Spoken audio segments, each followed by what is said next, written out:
Bonsoir à tous et merci de nous suivre à nouveau pour cette interview. Nous recevons aujourd'hui une vedette internationale. Elle n'est plus à présenter cette vedette. Je veux bien parler de Tiken Jah Fakoly à l'état civil. C'est Doumbia Seydou. Il est actuellement ici en Guinée, à Conakry, et nous avons profité de son séjour pour le rencontrer, échanger avec lui. Il a bien voulu nous accorder cette interview exclusive. Tiken Jah Fakoly, bonsoir. Bonsoir. Merci de nous recevoir ici. Merci. Juste une rectification, c'est Doumbia Moussa. Doumbia Moussa, pardon. Doumbia Moussa. Voilà. À l'état civil. Donc voilà. Okay. Vous êtes depuis avant-hier en Guinée. À quoi répond votre présence ici dans la capitale guinéenne? L'objet de ma présence ici en Guinée, c'est vraiment dans le but d'honorer un engagement pris devant le peuple guinéen. En 2009, nous avons organisé un concert et nous avons promis que les recettes de ce concert allaient servir à construire une école en Guinée. On a fait le concert, on n'a pas eu d'argent. Donc j'ai fait un concert l'année dernière en France, à Bercy, et j'ai relevé 1 euro sur chaque ticket pour la construction de l'école de la Guinée. Donc voilà, le concert s'est bien passé, on a pu récolter plus de 20 000 euros pour la Guinée. Donc je suis venu repérer le lieu où nous allons construire cette école, donc, et puis bon, rencontrer les villageois. Et puis venir très prochainement faire la pose de la première pierre et puis pour construire l'école et pouvoir l'inaugurer à la rentrée, Inch'Allah, si les travaux vont vite, Inch'Allah, on souhaite que les élèves commencent à aller dans cette école à la rentrée 2012-2013. Donc vous êtes un homo venu repérer le site sur lequel vous allez construire cette école que vous avez promis au peuple de Guinée. Exactement, exactement.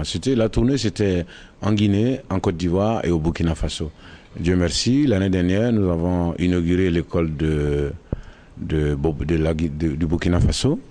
L'année surpassée, nous avons inauguré une école dans le sud de la Côte d'Ivoire qui a été plutôt réhabilitée, puisque c'était une école historique qui était un peu délabrée. Donc j'ai préféré reconstruire une école, j'ai préféré réhabiliter cette école. Donc voilà, c'est le tour de la Guinée, Donc je suis venu vraiment repérer le lieu, rencontrer les populations et puis bon voilà, comme je vous ai dit tout à l'heure, faire tout pour que cette école soit opérationnelle à la rentrée 2012-2013.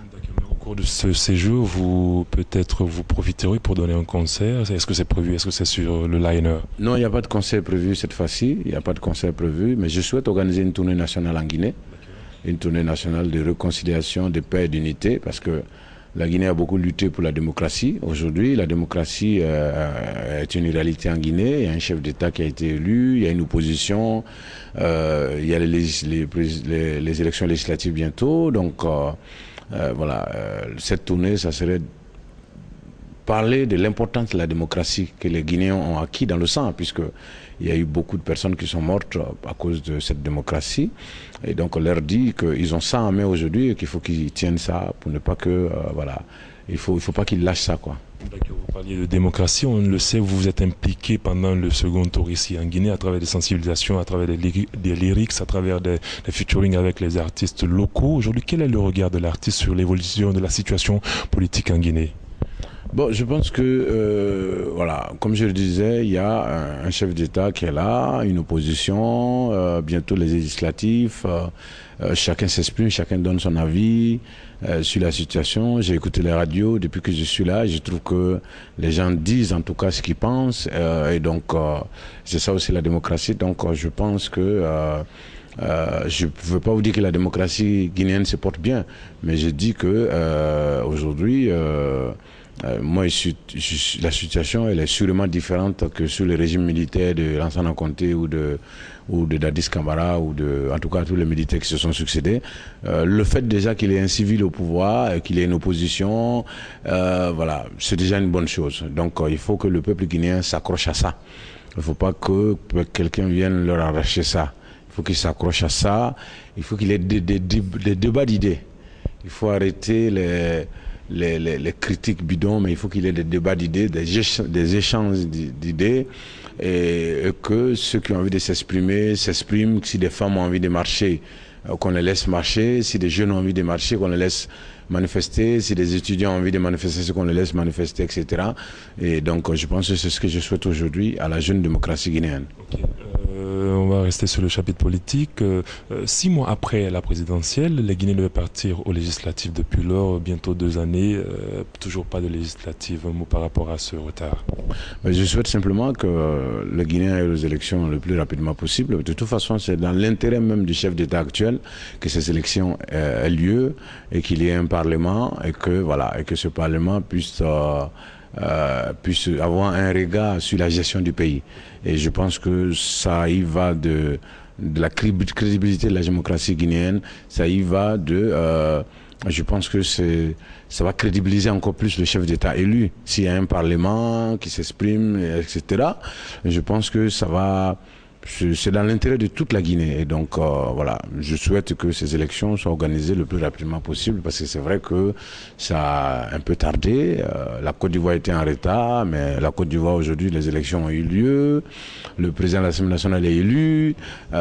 Donc, voilà, je pense que c'est la même chose que je peux souhaiter à la Guinée. Il faut absolument que ces élections soient organisées et que les Guinéens puissent avoir leurs représentants au Parlement pour que ce Parlement puisse avoir un regard sur la manière dont la Guinée est gérée.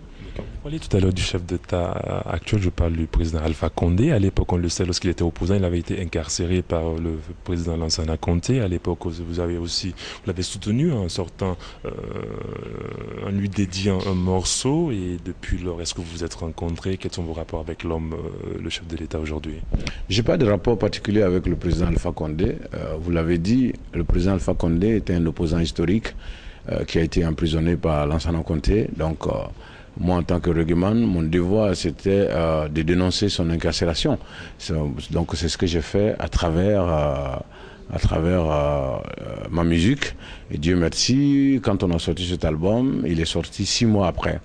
Et effectivement, à l'époque, il m'avait invité à Paris à une fête organisée pour fêter un peu sa sortie de prison. Et donc, après, je l'ai rencontré à Paris. Nous avons mangé ensemble dans un restaurant.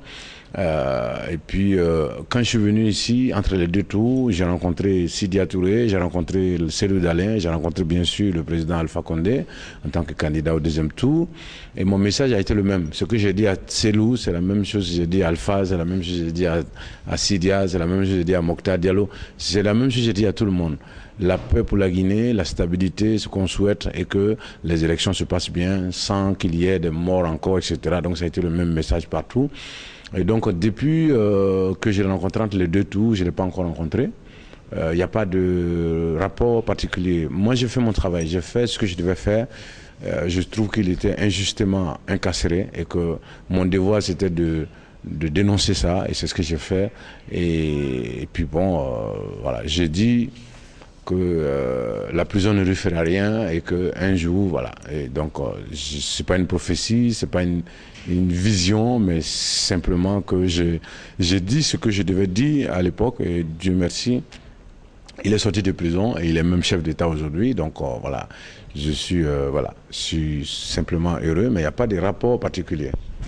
L'autre actualité aussi à l'époque, vous étiez fréquent en Guinée avec le capitaine Moussa Dadis Camara, où vous étiez fréquent ici, vous lui avez donné des conseils, vous lui avez prévenu aussi, vous lui disiez à l'époque que si jamais il se présentait, vous sortirez une chanson contre lui.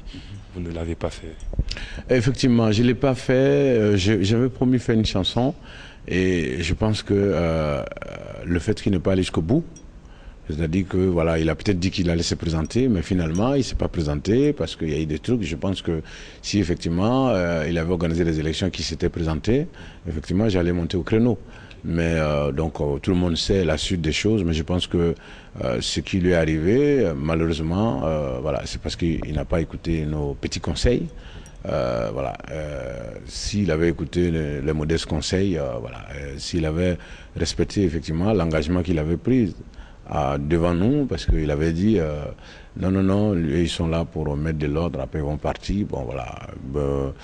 Bon, je n'ai pas chanté parce que je sais que il a eu l'intention d'être candidat, mais finalement, il n'a pas été candidat. Donc, ce n'était pas forcément nécessaire de venir encore enfoncer le clou. Je pense qu'il y avait trop de problèmes en Guinée.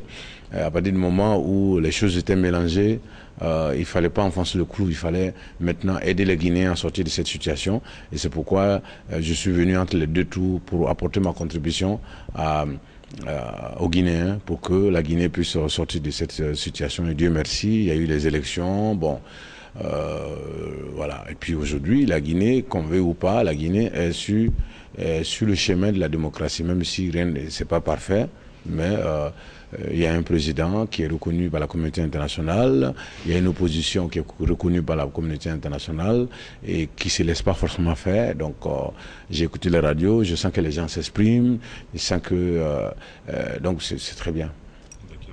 Actualité, nous sommes aujourd'hui le 6 mai, c'est la présidentielle en France, Sarkozy qui vient d'être battu par François Hollande. Un mot sur le verdict de cette présidentielle française. Mais c'est une bonne nouvelle le fait que Sarkozy ait été battu, parce que Sarkozy, disons que n'a pas été parfait sur beaucoup de points, même pour nous, hein, les Africains qui vivons un peu en France.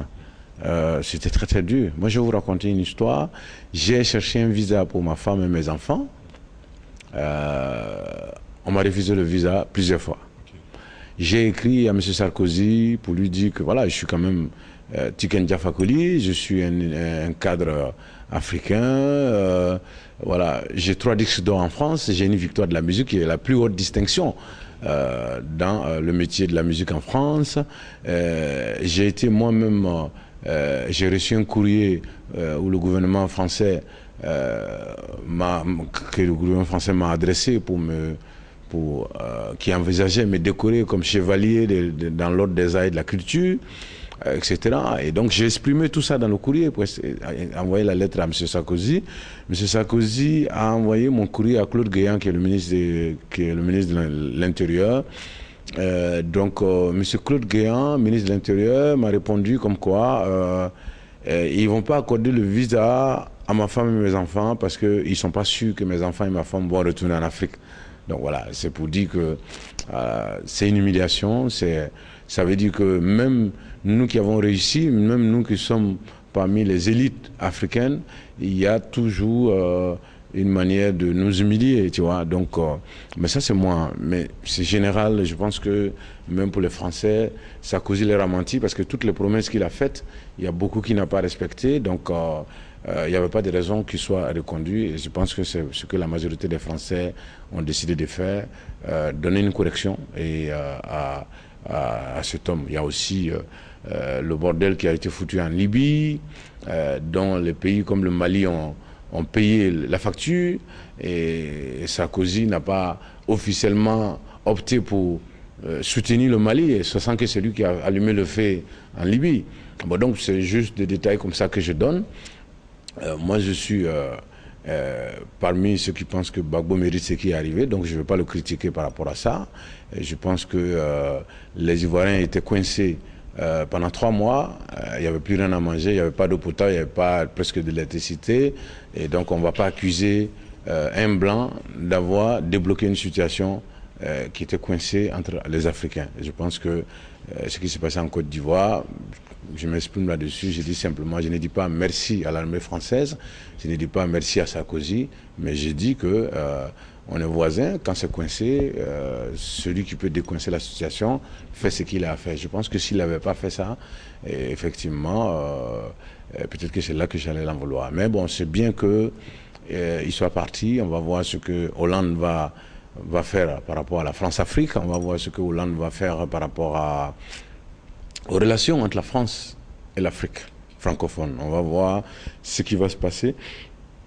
Comme Hollande, excusez-moi, c'est socialiste, donc on espère que... Je vais vous raconter, moi j'ai tout fait pour avoir... Ça fait... Normalement, dans la loi française, quand tu as 5 cartes de séjour, la 6e carte, c'est 10 ans. Moi, je suis à ma 10e carte de séjour. Ils ont refusé de me donner la carte de 10 ans parce que, voilà, je sais pas, ils voulaient que je paye les impôts en France. J'ai dit non, vous avez assez pris à mes ancêtres, je ne vais pas vous en donner plus. Vous avez pillé mes ancêtres pendant l'esclavage, mes parents vous les avez pillés pendant la colonisation, vous n'allez pas me faire travailler pour aller laisser 35 ou 40% de mes avoirs chez vous, il n'est pas question. Donc j'ai dit, voilà, allez vous faire foutre, gardez les cartes de 10 ans et je me débrouillerai les cartes de 1 an. Voilà. Ok. La Côte d'Ivoire, en un mot, vous avez plus de chance que nous ici en Guinée. Après la présidentielle, vous avez fini avec les législatives. Quel regard sur la Côte d'Ivoire aujourd'hui, en un mot? La Côte d'Ivoire est au travail. La Côte d'Ivoire est en train d'avancer doucement. Il y a une opposition, il y a des gens qui sont contre le président actuel, ce qui est normal dans une démocratie. Mais ce que je sais, c'est que la Côte d'Ivoire est en marche. La Côte d'Ivoire est mieux aujourd'hui que au temps de Gbagbo. Quand vous allez à Abidjan, les rues sont propres. Quand vous allez à l'intérieur du pays, il y a des travaux qui se font, etc. Et donc voilà, et de toute façon, c'est pourquoi les Ivoiriens ont choisi le changement. Si dans 5 ans, M. Alassane Ouattara n'est pas à la hauteur de l'engagement, de la confiance que les Ivoiriens lui ont accordé, mais les Ivoiriens iront aux élections et ils mettront quelqu'un d'autre. Voilà un peu mon avis sur la Côte d'Ivoire. Je pense que le constat est réel. La Côte d'Ivoire était au travail. C'est pas facile. Je sais que Alassane Ouattara ne pourra pas faire tout ce qu'il a promis parce que voilà, quand il est arrivé, quand même, il y a eu des choses, mais je veux dire, il y a des réalités auxquelles il est confronté aujourd'hui. Mais je pense que c'est un engagement pris devant le peuple ivoirien et que nous, on ne veut pas des détails. Il faut qu'il applique, il faut qu'il respecte l'engagement qu'il a pris devant nous. Donc voilà un peu mon avis sur la Côte d'Ivoire. Sinon, dans 5 ans, on va aller aux élections et puis on va lui dire « Merci mon frère, tu es gentil, mais bon, tu n'es pas le seul Ivoirien quand même. » Voilà. Nous sommes pratiquement à la fin de cette interview. Je vais rappeler à toutes ces personnes qui nous suivent que nous sommes avec la reggae star internationale, le Tiken Jah Fakoly, qui séjourne actuellement ici à Conakry et nous avons profité de son séjour pour nous entretenir avec lui.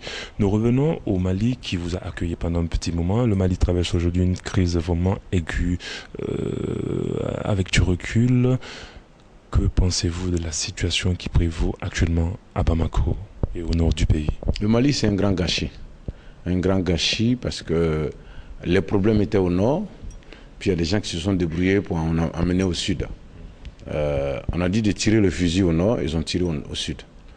Et c'est dommage. C'est dommage parce qu'il y avait un président démocratiquement élu, un président qui peut-être n'était plus forcément aimé, ce qui est un peu normal quand quelqu'un fait 10 ans au pouvoir. À la fin, ce n'est pas donné à tout le monde d'être acclamé le jour de son départ.